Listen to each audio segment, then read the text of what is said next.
मध्य प्रदेश की इस खास डिबेट में आपका बहुत बहुत स्वागत है। मैं हूं ब्रजेश जैन। संगठन गढ़े चलो का नारा देने वाली बीजेपी अब एक बार फिर संगठन को नए सिरे से गढ़ने की राह पर निकल चली है। संगठन पर्व के जरिए एक तरफ बीजेपी अपना कुनबा बढ़ाएगी तो वहीं छिटके वोट बैंक पर भी टारगेट किया जाएगा, जिसके लिए मध्य प्रदेश में बीजेपी ने रिकॉर्ड सदस्यता का लक्ष्य रखा है। आखिर क्या है बीजेपी के संगठन पर्व के मायने, कैसे चलेगा देश भर में ये सबसे बड़ा सदस्यता अभियान, और क्या है संगठन पर्व की इनसाइड स्टोरी, और आखिर क्यों कांग्रेस बीजेपी के इस अभियान पर सवाल खड़े कर रही है। आज मध्य प्रदेश की सबसे बड़ी डिबेट में हम इसी मुद्दे पर चर्चा करेंगे, लेकिन इससे पहले ग्राफिक्स के जरिए समझते हैं कि आखिर बीजेपी का यह सदस्यता अभियान है क्या और बीजेपी कैसे इसको संचालित करने वाली है। तो देखिए, आज बीजेपी ने अपने सदस्यता अभियान की शुरुआत की है और अभी थोड़ी देर पहले ही प्रधानमंत्री नरेंद्र मोदी ने अपनी सदस्यता रिन्यू की है। देखिए, आप तस्वीरों में भी हम लगातार आपको दिखा रहे हैं कि जेपी नड्डा ने प्रधानमंत्री नरेंद्र मोदी की सदस्यता रिन्यू की है और सदस्यता रिन्यू करने के साथ ही बीजेपी का देश का सबसे बड़ा सदस्यता अभियान जो है वो शुरू हो गया है, जो लगातार 2 महीने तक चलने वाला है। तो इस पर पहले रिएक्शन सुनवा देते हैं। जनसंघ के जमाने में बड़े उत्साह के साथ अपने कार्यकर्ता दीवारों पर दीपक, उस समय जनसंघ का निशाना था, उसको पेंट करते थे और कई राजनीतिक दल के नेता अपने भाषणों में मजाक उड़ाते थे कि दीवारों पर दीपक पेंट करने से सत्ता के गलियारों तक नहीं पहुंचा जा सकता, ऐसा कहते, मजाक उड़ाते थे। हम वो लोग हैं जिन्होंने दीवारों पर कमल पेंट किया, लेकिन इतनी श्रद्धा से पेंट किया कि विश्वास था ये दीवारों पर पेंट किया हुआ कमल कभी न कभी तो दिलों पर भी पेंट हो जाएगा। तो 1500 से ज्यादा राजनीतिक दलों में कोई राजनीतिक दल लोकतांत्रिक तरीके से विश्वास के साथ, खुलेपन के साथ, सातत्यपूर्ण तरीके से हर 6 साल में अपनी सदस्यता अभियान को नहीं करता है। केवल और केवल हम अकेले ऐसी पार्टी है, भारतीय जनता पार्टी, जिसका हमें गौरव है कि हमने ये परंपरा को अक्षुण्ण रखकर हमेशा के लिए आगे बढ़ाने का काम करा है। और मैं यहां कहना चाहता हूं, आपका जोश देखकर, भारत की जनता का प्रधानमंत्री मोदी जी के प्रति प्यार और भारतीय जनता पार्टी के प्रति आस्था देखकर मैं ये विश्वास के साथ कह सकता हूं कि इस बार का सदस्यता अभियान भी 10 करोड़ से ज्यादा होगा, आप लोगों के कारण होगा, उसके लिए भी हम कार्य कर रहे हैं। गलियों में जाएंगे ना, क्योंकि बूथ के अंदर अगर हम कहीं कमजोर हैं, किसी मोहल्ले में कमजोर हैं, किसी समाज में कमजोर हैं, किसी गली में कमजोर हैं, तो वहां हमारी टोली और उस क्षेत्र को ताकत कैसे देगी, ज्यादा से ज्यादा सदस्य बनाकर, ये हमारा प्रयास है। अब ये कह रहे हैं हम कांग्रेसियों को सदस्य बनाएंगे, विरोधियों को सदस्य बनाएंगे। अरे भाई, आप कितनी भी कोशिशें कर लीजिए, भारतीय जनता पार्टी का देवतुल्य कार्यकर्ता इनसे दूर जा चुका है। और इन्होंने, जिस कार्यकर्ता ने साइकिल चला करके, चने चबा करके, दूसरों के घरों में रोटियां खा करके पार्टी को इस लेवल तक पहुंचाया, उसकी आपने अनदेखी लगातार आप कर रहे हैं। आयतुत लोगों के भरोसे सरकार भी चला रहे हैं और कोशिश भी ये कर रहे हैं कि आयतुत लोगों से ही हमारी पार्टी बढ़ जाए। तो मैं समझता हूँ ये आने वाले भविष्य के लिए भारतीय जनता पार्टी को यही लोग आईना दिखाएंगे। आपने देखा कि किस तरह संगठन पर्व की शुरुआत सदस्यता अभियान के तौर पर बीजेपी ने की है। इस पर रिएक्शंस भी हमने सुनाए कि क्या कुछ कहना है राजनीतिक दलों के नेताओं का। हालांकि बीजेपी काफी उत्साहित नजर आ रही है, लेकिन कांग्रेस जो है वो इसका विरोध कर रही है। कांग्रेस को आपत्ति इस बात की है कि इस दौरान जो बीजेपी ने ऐलान किया है कि वो कांग्रेस, जो नाराज और बागी कांग्रेसी हैं, उनको भी सदस्यता दिलाएगी मध्य प्रदेश में। इसी बात का विरोध जो है कांग्रेस कर रही है और आपत्ति लेती हुई नजर आ रही है। साथ ही विपक्ष जो है वो फर्जी सदस्यता अभियान का भी लगातार आरोप जो है वो बीजेपी पर लगाता रहा है। हम आपको ग्राफिक्स के जरिए बताते हैं कि आखिर बीजेपी का ये सदस्यता अभियान क्या कुछ है और किस तरह बीजेपी का सदस्यता अभियान आगे बढ़ेगा। देखिए, बीजेपी का देश भर में 2 सितंबर से सदस्यता अभियान शुरू हो चुका है, यानी आज से इसकी शुरुआत हुई है। जेपी नड्डा ने रिन्यू कराई प्रधानमंत्री नरेंद्र मोदी की सदस्यता। अभी कुछ ही देर पहले प्रधानमंत्री नरेंद्र मोदी बीजेपी कार्यालय में दिल्ली में पहुंचे थे, जहां जेपी नड्डा ने इस पूरे अभियान की शुरुआत की है और 3 सितंबर को यानी कल जो है मध्य प्रदेश में यह अभियान विधिवत तरीके से शुरू होगा, जहां प्रदेश अध्यक्ष वी.डी. शर्मा मोहन यादव की सदस्यता रिन्यू करेंगे। संगठन पर्व के दौरान मध्य प्रदेश में 1.5 करोड़ सदस्य बनाने का लक्ष्य रखा है बीजेपी ने। 2014 में यह बीजेपी का अंतिम जो है वो अभियान चलाया गया था, जिसमें 95 लाख सदस्य बनाए गए थे और इस बार 55 लाख नए सदस्य बनाने का टारगेट जो है बीजेपी ने रखा है, यानी कि 95 लाख से अब बढ़कर 1.5 करोड़ सदस्य मध्य प्रदेश में बनाने का लक्ष्य रखा है। देश भर में 10 करोड़ नए सदस्य बनाने का लक्ष्य यहां पर जो है कुल सदस्य बनाने का बीजेपी ने रखा है।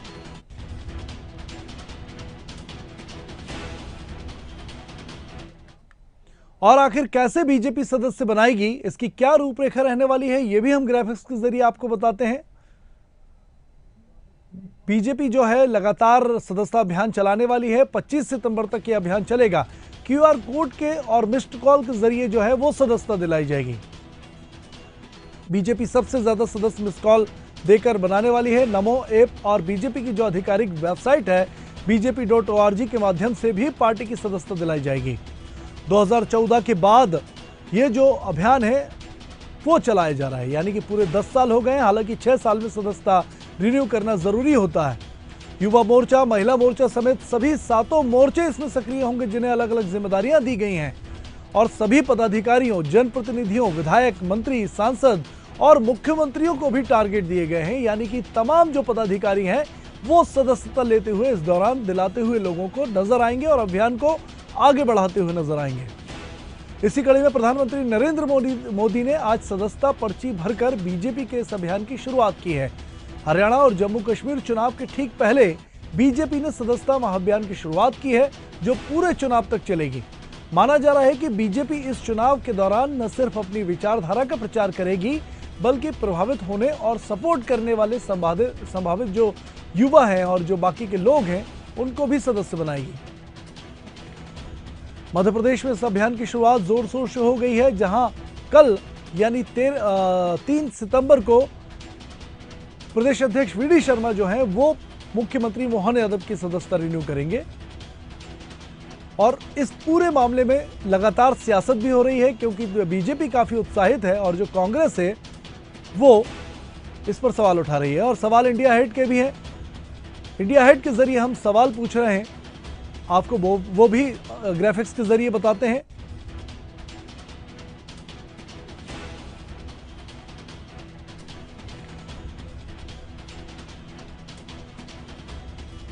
देखिए, बीजेपी के इस सदस्यता अभियान पर सवाल है और सवाल यह है कि क्या वाकई बीजेपी दुनिया का सबसे ज्यादा सदस्यों वाला संगठन है। हालांकि कांग्रेस को यह मानने में गुरेज है। क्या सदस्यता के जरिए बीजेपी अपना कुनबा बढ़ा पाएगी और ये जो 10 करोड़ कार्यकर्ताओं का लक्ष्य लिया है वो पूरा कर पाएगी। तीसरा सवाल, हरियाणा जम्मू कश्मीर चुनाव में सदस्यता अभियान क्या सफलता दिला पाएगा और क्या बीजेपी नए सदस्यों को जोड़ने का टारगेट पूरा कर पाएगी। और आखिर कांग्रेस को बीजेपी के सदस्यता अभियान पर आपत्ति क्यों है। ये तमाम सवाल जो हैं वो सामने आ रहे हैं, जो इंडिया हेट के जरिए हम उठा रहे हैं और इसका जवाब भी आज की चर्चा के दौरान लेंगे।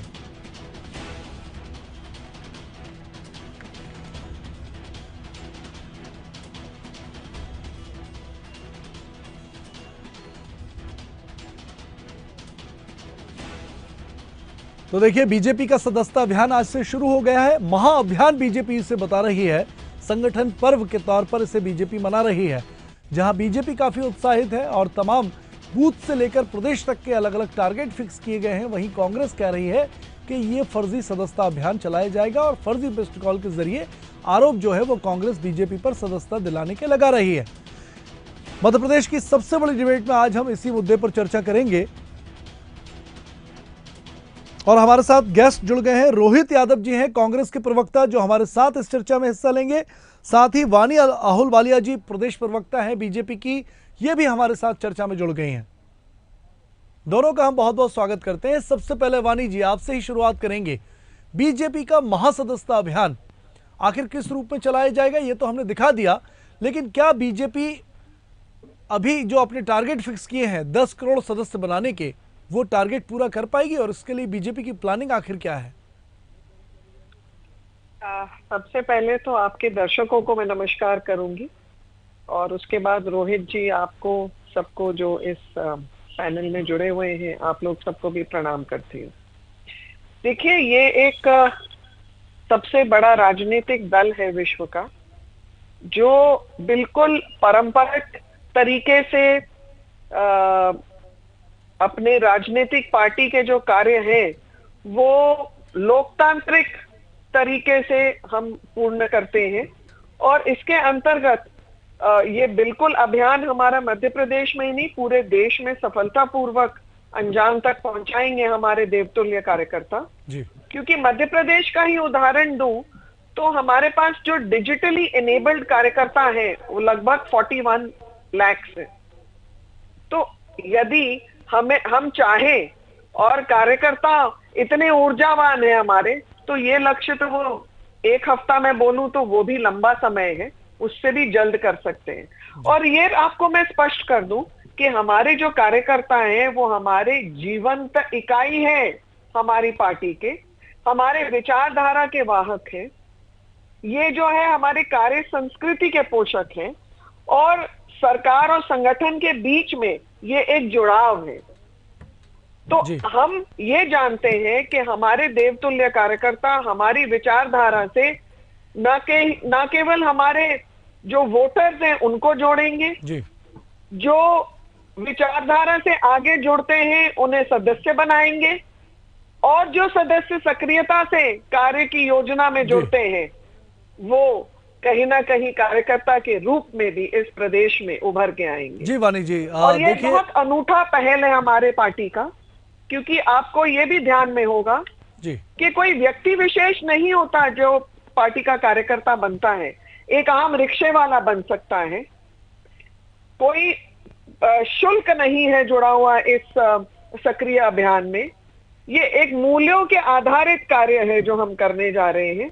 ये राजनीति भी मूल्यों के आधारित है। हम एक कार्यकर्ता बेस्ड पार्टी है, तो उसमें जब हम बाद में जाके सक्रिय कार्यकर्ता बनाते हैं तो उसके लिए विकल्प जी 15 अक्टूबर के बाद होगा। जी जी वानी जी, ठीक है, तो रिजल्ट देख लेंगे, उस पर भी बात करेंगे हम। लेकिन रोहित यादव जी जुड़े हुए हैं कांग्रेस से। रोहित जी, बीजेपी तो अपना काम कर रही है, अपना सदस्यता अभियान चला रही है, फिर कांग्रेस को आपत्ति आखिर क्या है? देखिए, मैं आप सभी को नमस्कार करता हूं और वाणी जी की बात से मैं बहुत हद तक सहमत हूं। उन्होंने जो कुछ कहा मैं उसमें कहीं से कहीं तक मुझे कुछ भी गलत नहीं लगता है। और ये बात विचारणीय है कि कांग्रेस को इस बात से कोई आपत्ति नहीं है अगर ये जो भी बातें कही जा रही हैं उससे अगर किसी तरह का भ्रम नहीं फैलाया जा रहा है। अगर सदस्यता बढ़ती है, राजनीतिक चेतना बढ़ती है और लोगों में अगर कहीं भी किसी भी विचारधारा से जुड़ते हैं तो मुझे उसमें या कांग्रेस को उसमें आपत्ति नहीं है। मगर सबसे महत्वपूर्ण प्रश्न यहाँ पे ये है जी, क्या विचारधारा के साथ लोगों को सोचने समझने की स्वतंत्रता भी दी जा रही है राजनीतिक तौर पे? क्या जिनके आधार पे लोग अपनी विचारधारा बनाते हैं या वो जिस आधार पे एनालिसिस करते हैं, वो जो हमारा चौथा स्तंभ है राजनीति का, हमारे लोकतंत्र का, मीडिया, क्या उसको कितना स्वतंत्र रखा गया है? क्या उसके माध्यम से इन्फ्लुएंस करने की कोशिश नहीं की जा रही है? अभी आप यहाँ पे दम्भ भरते हैं कि कहीं हमारी जो है विश्व की सबसे बड़ी पार्टी है। मैं पूछना चाहता हूँ, अगर ये विश्व की सबसे बड़ी पार्टी है उसके बाद भी भाजपा में इस बात को लेकर अंतःकलह क्यों होती है कि बाहर से आयातित लोगों को टिकट दिया जाता है? यह संतोष भाजपा के अंदर अपने से ही उठता है, इसमें कोई और गुरेज रोहित यादव जी, बीजेपी तो सबका ही स्वागत कर रही है ना। अब बीजेपी से कुछ लोग आएंगे तो आप भी उनको सदस्यता दिलाएंगे, सरकार में आएंगे तो जाहिर पद भी देंगे। लेकिन मुझे आपसे ये पूछना है कि आपने जो सवाल उठाए हैं कि बीजेपी जो है वो विचारधारा को प्रभावित करती है या नहीं करती है, भाई सारे राजनीतिक दल जो हैं अपनी अपनी विचारधारा के प्रचार के लिए स्वतंत्र हैं और जनता भी स्वतंत्र है। जिसकी विचारधारा अच्छी लगेगी वो उसकी सदस्यता लेंगे, उसके लिए काम करेंगे, उसको वोट देंगे। कांग्रेस अपनी विचारधारा का प्रचार करे तो आपत्ति क्यों है? नहीं, मैंने कहा मुझे आपत्ति तो बिल्कुल नहीं है, बल्कि मैं तो चाहता हूं कि ऐसी राजनीतिक चेतना एक लोकतांत्रिक देश में आनी चाहिए, इसमें कोई बुराई नहीं है। मगर वोटर की स्वतंत्रता का भी महत्व है, उसको इन्फ्लुएंस करने के जो माध्यमों का उपयोग किया जा रहा है उसका महत्व है, उसमें कितनी स्वतंत्रता है पहले ये देखना होगा। हम सदस्यता बढ़ा के अपने वोटर बढ़ाएं, सीट बढ़ाने की कोशिश करें, इसमें कोई बुराई नहीं है। मगर हम उनके लिए जिस तरह के हथियार अपनाना चाह रहे हैं, हम जिस साधनों का उपयोग करके उनको मिसगाइड तो नहीं कर रहे हैं, ये देखना बहुत महत्वपूर्ण बात है। साधनों का जिक्र कर रहे हैं आप, जरा खुलकर बताइए, जब मैं जवाब लूंगा फिर मैंने वानी जी आपसे से। स्वतंत्र रूप से का एक बहुत बड़ा उदाहरण देता हूं जी। अभी यूपी में योगी जी ने एक बहुत अच्छा ऑफर निकाला कि सोशल मीडिया में वो पैकेज डिस्ट्रीब्यूट करेंगे, 2 लाख रुपए से लेकर 8 लाख रुपए साल तक का पैकेज है सोशल मीडिया में, जो गवर्नमेंट की पॉलिसीज को प्रमोट करेगा। ये बहुत अच्छी बात है, गवर्नमेंट की पॉलिसी जन जन तक पहुंचनी चाहिए। मैं उसमें मगर ये बात कहीं ना कहीं पूछना चाहता हूं, क्या वो सिर्फ इस बात के लिए होगा कि गवर्नमेंट की पॉलिसी पहुंचाई जाएगी तो पैसा मिलेगा, और जो लोग अगर गवर्नमेंट से सवाल पूछ लेंगे उनको या तो जेल कर दिया जाएगा या उनको बैन कर दिया जाएगा? ये सवाल भी उठ रहे हैं कि सोशल मीडिया इकलौता एक ऐसा माध्यम बचा था जहां स्वतंत्रता के साथ पत्रकारिता करी जा रही थी, तो क्या भाजपा को उसमें भी आपत्ति होने लगी है? आज ये महत्वपूर्ण सवाल है कि जनता के बीच जो मुद्दे जाने चाहिए, जो एनालिसिस पहुंचना चाहिए, उसको देने का माध्यम क्या है? सिवाय सोशल मीडिया के कुछ बचा नहीं, क्योंकि जितने मीडिया है वो आप लोगों कुछ लोगों को छोड़ दिया जाए तो स्वतंत्रता के साथ वो आवाज अपना काम नहीं कर पा रहा है। ये गंभीर विषय है लोकतंत्र के अंदर, ये सर जनता स्वतंत्र है, मीडिया स्वतंत्र है, मीडिया को कोई बांध नहीं सकता। लेकिन मैं आपकी बात का जवाब वानी जी से ले लूंगा। वानी जी, रोहित जी का और कांग्रेस का लगातार यही आरोप है कि आप स्वतंत्रता को प्रभावित कर रहे हैं, तो क्या स्वतंत्रता को मतदाता की या जनता की प्रभावित कर सकता है कोई राजनीतिक दल? बिल्कुल नहीं कर सकता, और करना भी नहीं चाहिए, क्योंकि हम कांग्रेस के मापदंडों पर नहीं चल रहे हैं।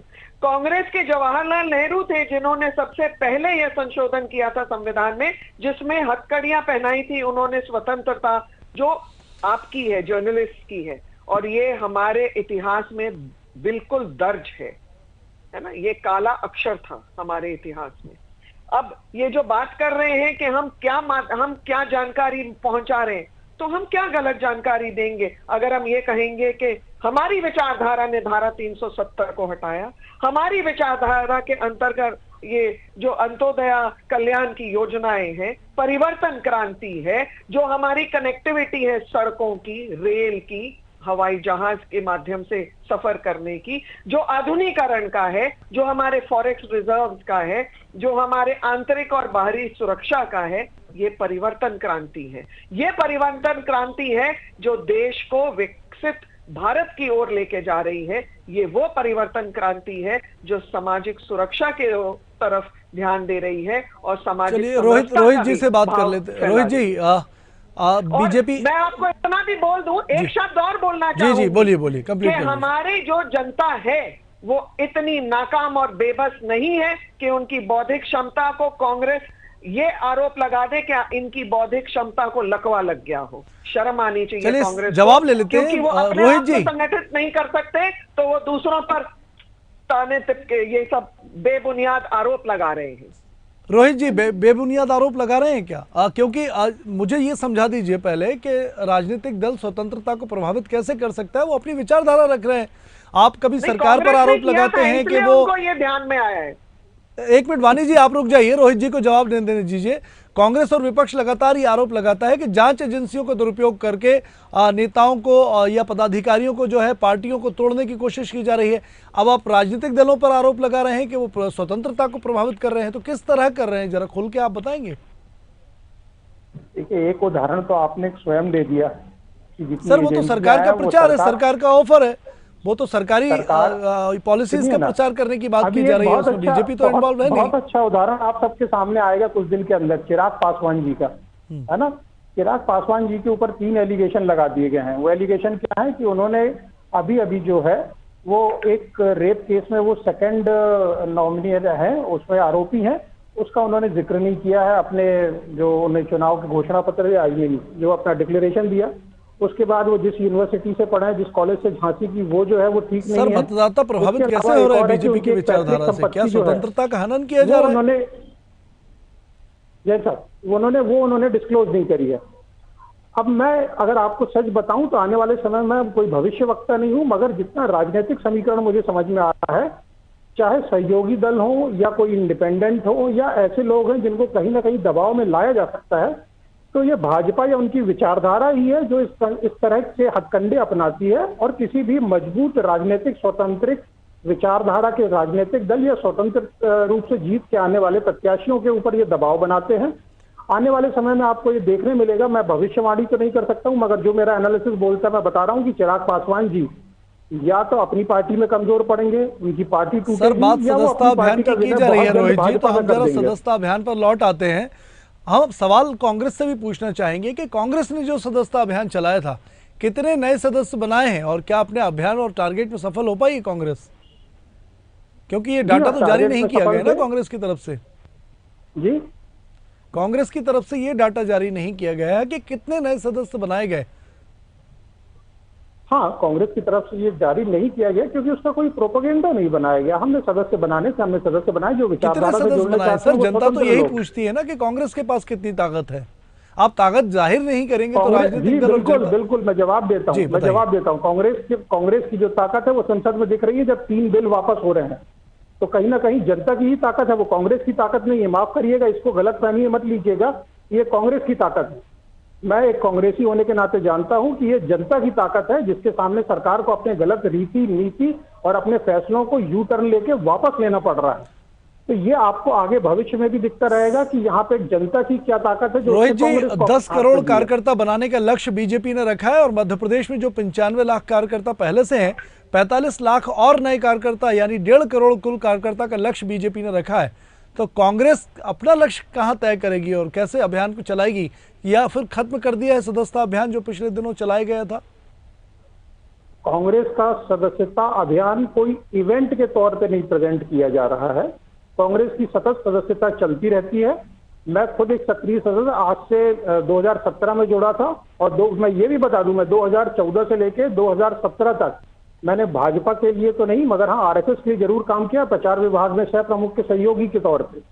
तो मुझे वो दोनों पार्टियों का अनुभव है, इसलिए मुझे पता है कि वहाँ इवेंट मैनेजमेंट बहुत अच्छा होता है, इसमें कोई शक नहीं है। मगर हाँ, हम विचारधारा पे काम करने वाले लोग हैं, सतही तौर पे भले ना देखें मगर अंडर करंट आज भी संसद में नजर आ रहा है।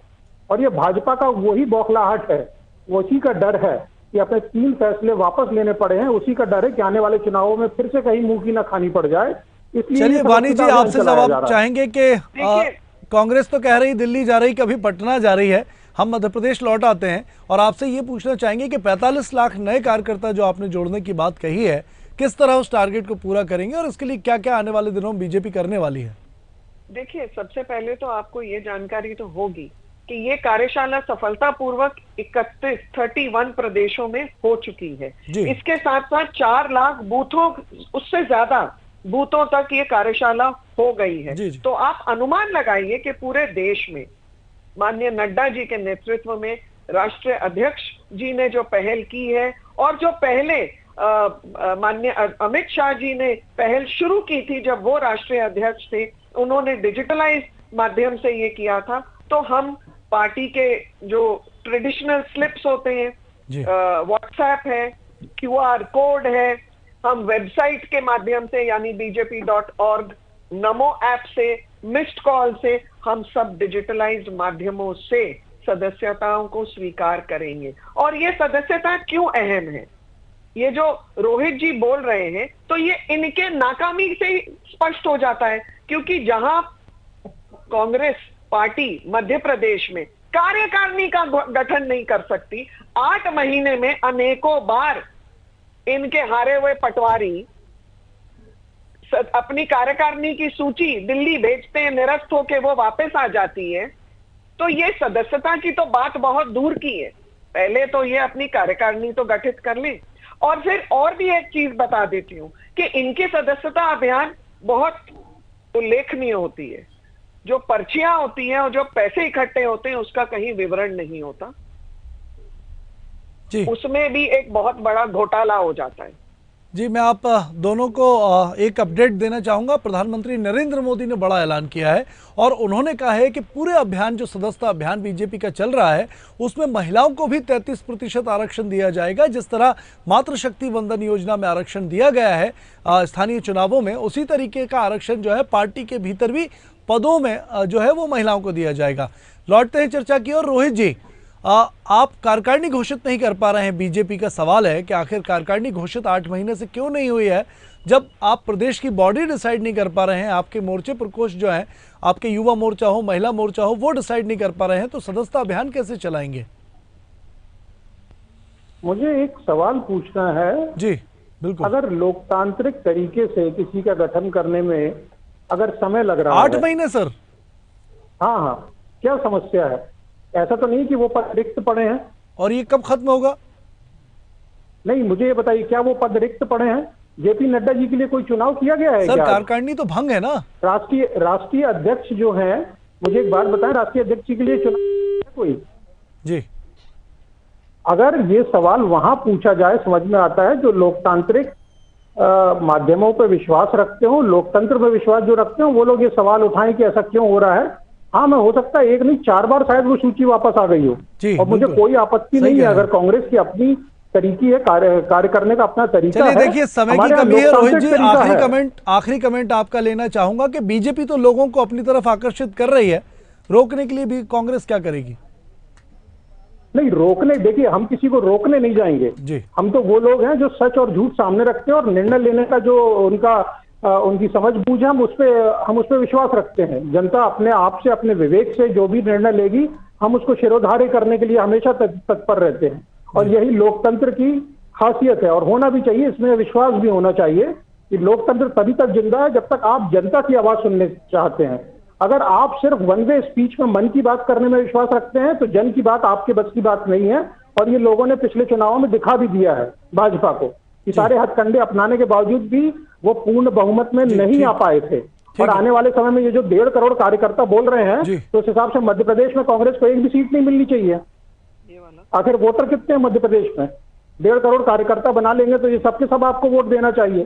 तो फिर अगली चुनाव में तो यहाँ मध्य प्रदेश में जवाब ले लेते हैं सर, समय की बहुत कमी है। वाणी जी, संशय है कांग्रेस को, वो संशय दूर कैसे करेगी बीजेपी? संशय क्या है कांग्रेस को? कांग्रेस के पास कोई विकल्प और जवाब नहीं है। अंदरूनी कलह और असमंजस की स्थिति में है कांग्रेस। जब से जितू पटवारी जी आए हैं, वो तो बयान सीधे ये दे देते हैं कि कांग्रेस का नवीनीकरण होना है और युवा जुड़ने वाले हैं कार्य समिति में, परंतु जुड़ता तो कोई नहीं है। हाँ, बहरहाल ये देखने को मिल जाता है कि जो वरिष्ठ नेता हैं उनको दरकिनार कर देते हैं जितू पटवारी। तो इसका मतलब ये है, मुझे तो ऐसे लगता है कि जितू पटवारी जी ने कमलनाथ जी, दिग्विजय जी को नमस्कार कर दिया है। और वैसे भी सुपड़ा साफ करने में बहुत काम किया है जितू पटवारी ने। यहाँ पर जितना भी बदहाल कांग्रेस की स्थिति है, जितू पटवारी जी का उसमें बहुत श्रेय है। जी जी, बहुत धन्यवाद आप दोनों का चर्चा में जुड़ने के लिए। आपने कीमती वक्त दिया और अपने विचार रखे, इसके लिए आपका शुक्रिया। तो देखिए, लगातार मध्य प्रदेश में और पूरे देश में बीजेपी का सदस्यता अभियान अब शुरू हो चुका है, लेकिन क्या बीजेपी अपने टारगेट को अचीव कर पाएगी? और क्या आने वाले चुनावों में, और जो हरियाणा और जम्मू कश्मीर में लगातार इलेक्शन चल रहे हैं, प्रचार लगातार चल रहा है, क्या उस चुनाव में बीजेपी इस सदस्यता अभियान के जरिए बढ़त ले पाएगी? ये बड़ा सवाल है। और ये बीजेपी के चुनाव अभियान और बीजेपी के सदस्यता अभियान जब लगातार आगे बढ़ेंगे तो देखने वाली बात होगी कि बीजेपी अपने टारगेट को कितना कुछ अचीव कर पाई है। फिलहाल इस डिबेट में इतना ही। आगे ताज़ा तरीन खबरों के लिए लगातार देखते रहिए इंडिया अहेड। नमस्कार।